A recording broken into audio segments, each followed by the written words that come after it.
And now all of a sudden 2:50, all the timeouts and the 2-minute warning. So a ton of time for Atlanta. Algier smack as he crosses the line. That's Yaya Diaby coming in there.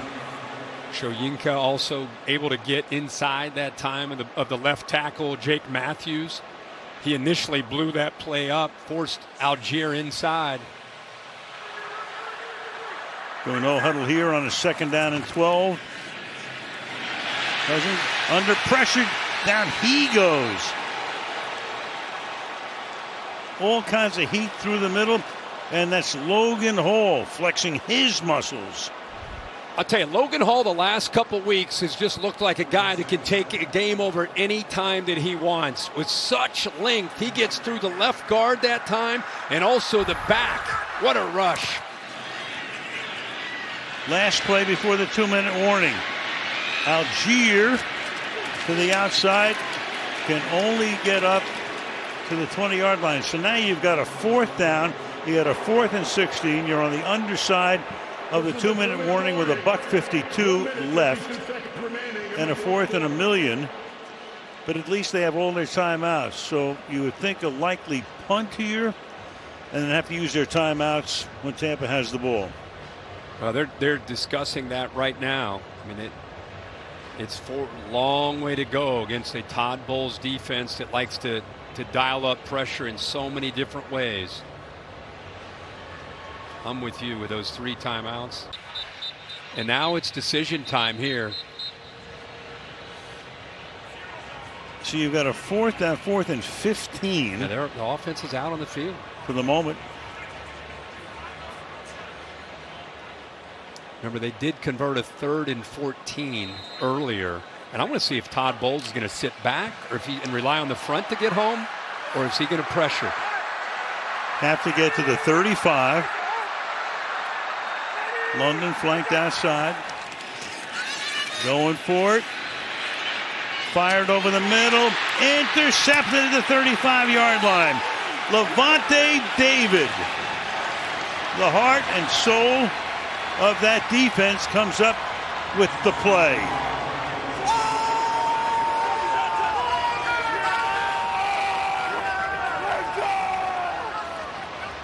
Well, how fitting how that Levante David in his 13th year in the play of the game just sits back and plays almost a center field. Watch him just read Kirk Cousins. Sits back, he knows exactly where he needs to go, waiting for the potential throw, and then just steps right in front of that to make the interception. Diaby, a good job on the pass rush, coming around on a twist to get into the face and force that ball out by Cousins. David with over 1,500 career tackles. That's his first pick in 4 seasons. White goes nowhere, gets slung down. And, of course, Atlanta will now have to take all of its timeouts. You and I were talking before. We thought with the 3 timeouts, maybe you see them punt it away and then use the timeouts and then get the ball back after Tampa would run the football. And now with it still have the 3 timeouts, and obviously now they got to still potentially do the same thing. They got to hold them to a field goal, and then they got to drive the length of the field, maybe down 6 points, and try to get that touchdown to win it. Yeah, I don't know. 4th and 15. That's tough. Yeah, that's tough. Very tough. Pass was intended for Mooney that time on the David pick. $1:39 to go. So if Tampa holds on, they'll be 4-1. Falcons will go to 2-3. And they put Bucky Irving back out there even after the fumble to show the confidence that they still have in him as a rookie.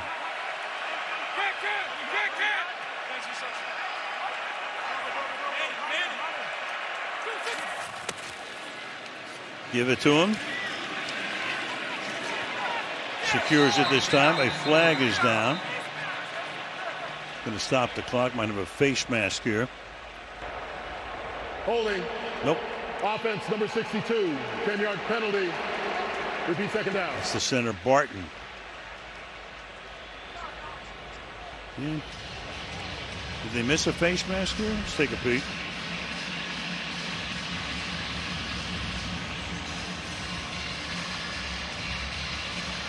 Yeah, it sure looks like it. Yeah.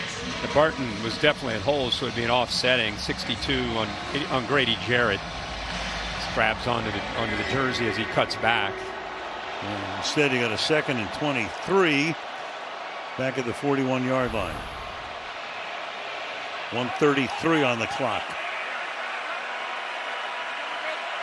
Still have the 2 timeouts. Going to throw a backside screen again. White just wants to make sure he stays in bounds. And he does. I know it's a gutsy call. I just happen to be looking at him live. Mike Evans snuck off. And, they want to be conservative here, but this will be one Bake looks at when he looks at the film and thinks, oh, my goodness gracious. Land sakes alive. Right. Mike was like, oh, we had him. Everybody thinking run. So 3rd down, 25. Falcons are down to their last timeout. Falcons go to Carolina next week. Then Seattle comes here and then at Tampa Bay. Tampa Bay goes to New Orleans next week. And then Baltimore comes to Tampa and the Falcons. See, do you run here or go a high percentage pass just to make them use that timeout, that last timeout?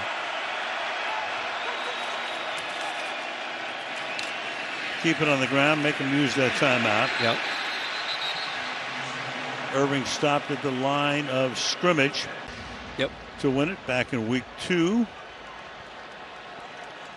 Koo getting loose.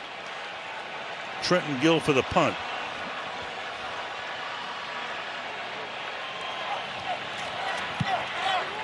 Put some backspin on it. Lets it bounce, and it takes a good bounce for the Falcons. Rolls into the end zone. A lot of blitzes. They've been relying on that front, and it's been working out for them. Cousins throws. A little behind him, but he makes the grab. That's Pitts. And Pitts is tackled out of bounds with 1:08. Cousins is now 394 yards. Pitts now 7 receptions on the night. London tops at 8. Mooney also has 8. Cousins fires over the middle. Open there. Up past the 40-yard line. That's Mooney. Good job getting between the 2 linebackers there by Mooney. Goes right back to him after the drop. That time low throw. Holds on to it. 411-yard night for Kirk Cousins. Hangs in the pocket, fires, that's caught. Trying to get out of bounds and then loses the ball out of bounds. So they retain possession, Ray McLeod. But since he got tackled inbounds and then thrusted out of bounds, the clock keeps running. Looked like he thought about potentially, he just loses the football. Right. And then he has to spike it with 21 seconds. So he was going to get tackled inbounds. Was trying to get out of bounds. Yep. Ball goes out of bounds, but the clock keeps running. By the way, Kirk Cousins on that last throw, you talk about you want to see a quarterback that's tough in these kind of situations. And this guy's about as tough as they come. Logan Hall, who's been getting in there. Look at this hit after he gets hit low, he gets high. Look at that throw to McLeod, who hasn't had many opportunities to make plays, but he dials him up there with the game on the line. 30 career game-winning drives in his years with Washington and Minnesota. 2 already this year. 3rd and 1. To the outside and getting out of bounds. Crowd wants a late flag. They won't get one. London making that catch 17 seconds. Good recognition of the soft corner. Takes the easy outcut to London. Picks up the first down and getting closer and closer to giving Koo a shot here to tie this game up. Right now you'd be looking at a 61-yard field goal if they don't get another yard.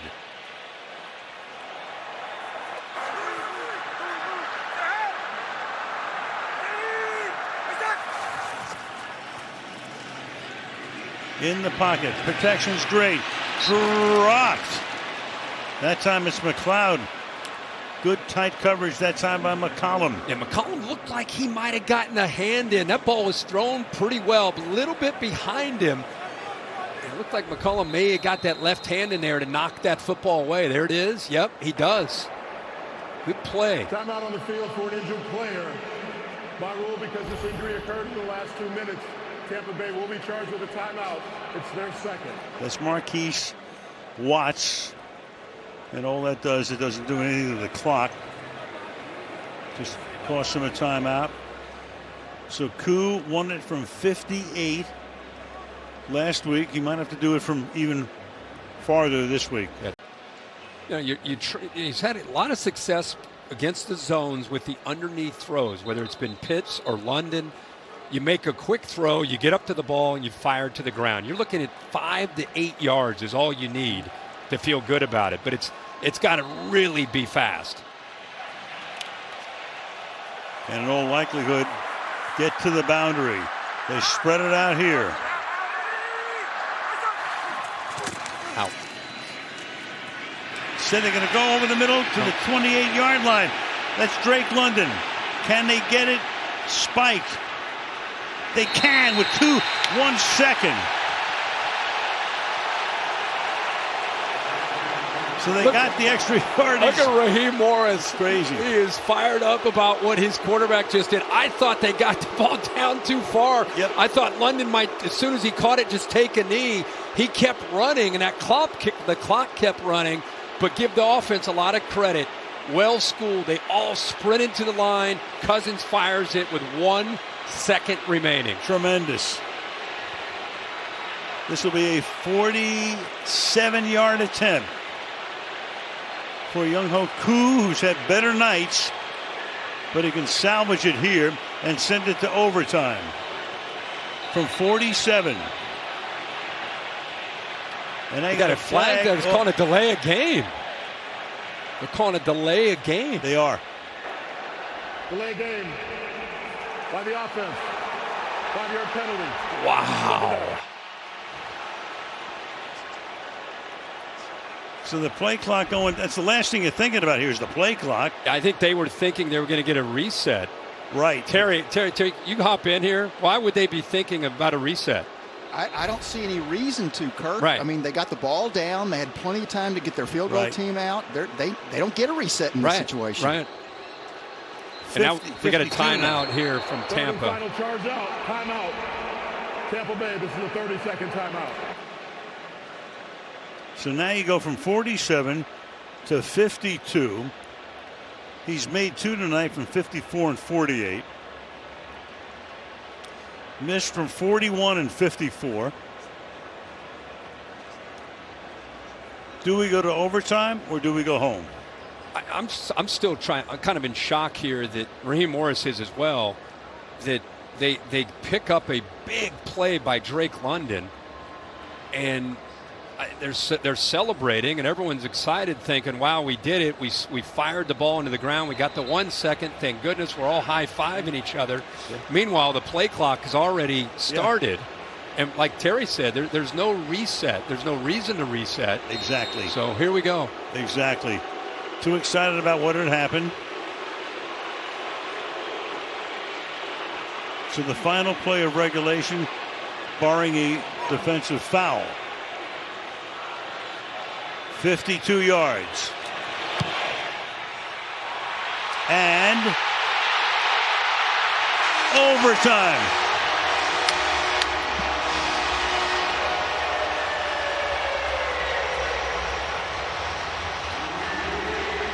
.30 at the end of regulation. Let's not look. This is a great shot by Koo here. 2 weeks in a row with the game on the line. One time he wins it. Next time he sends it into overtime. Right down the middle. Clutch. He may have missed a couple earlier, but when it really mattered, he steps up. Let's not lose sight of the decision to go for it on 4th and 15. It works out for Raheem Morris. They have their 3 timeouts. They use them. They end up getting the ball back. No timeouts. Still down 3. A chance to move down and get in the field goal range. It's exactly what they did. We will play 1 overtime period of up to 10 minutes. Each team will have an opportunity to possess the ball unless the team that first possesses the ball scores a touchdown.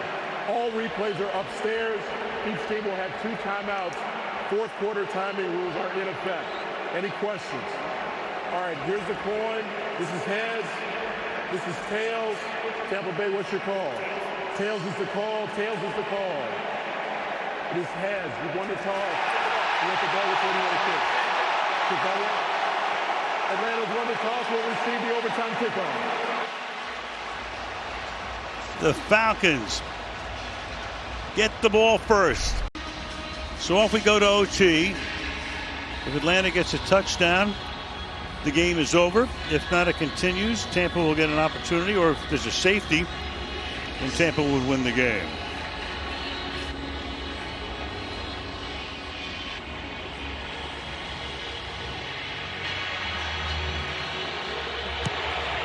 So the kickoff through the end zone. You know what was very big too when Tampa Bay had the ball at the end, and they were clearly in field goal range, but you had the holding call on Barton. They missed a face mask call on the other side, and that pushed the way Buccaneers out of field goal range. Made them punt instead of kick a field goal. Yep.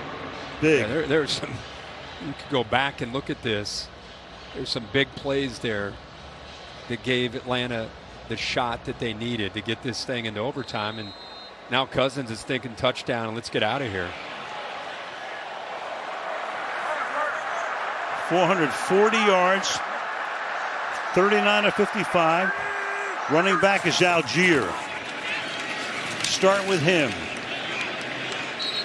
Got a yard. 2nd and 9. That 440 you're talking about the most in a single game this year. The big theme this year is what's wrong with the passing, why are the numbers down, and Cousins tonight on a Thursday night, most passing yards in an NFL game this year.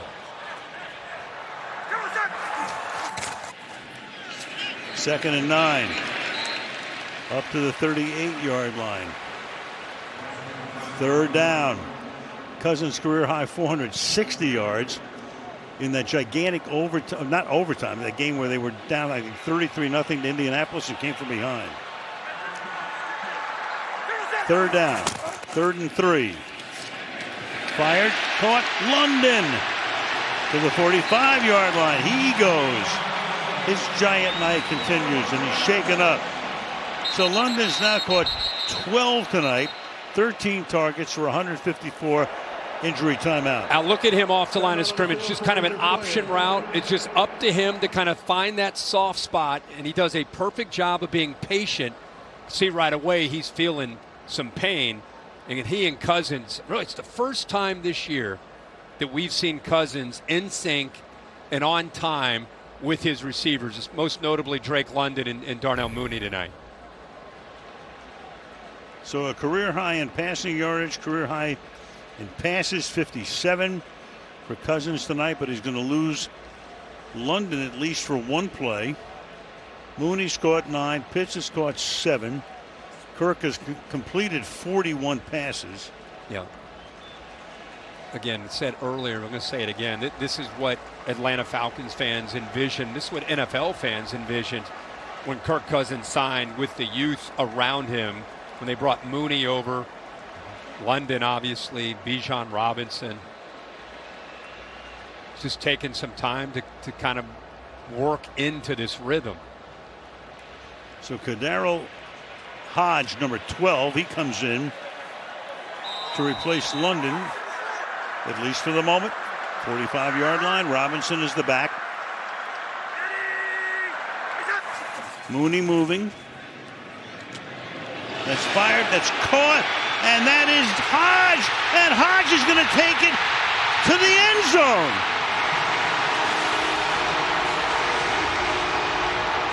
A most improbable win for the Atlanta Falcons.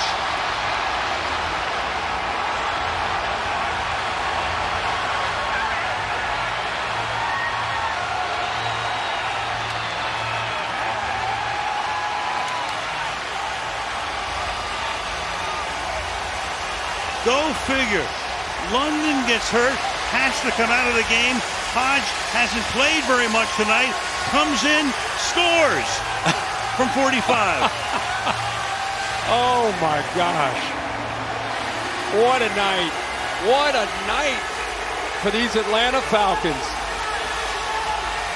And what a night for the old vet, Kirk Cousins. He and Todd Bowles there shaking hands. A lot of mutual respect. That ends up being 509 yards and 4 touchdowns for Cousins. Talking to Mayfield.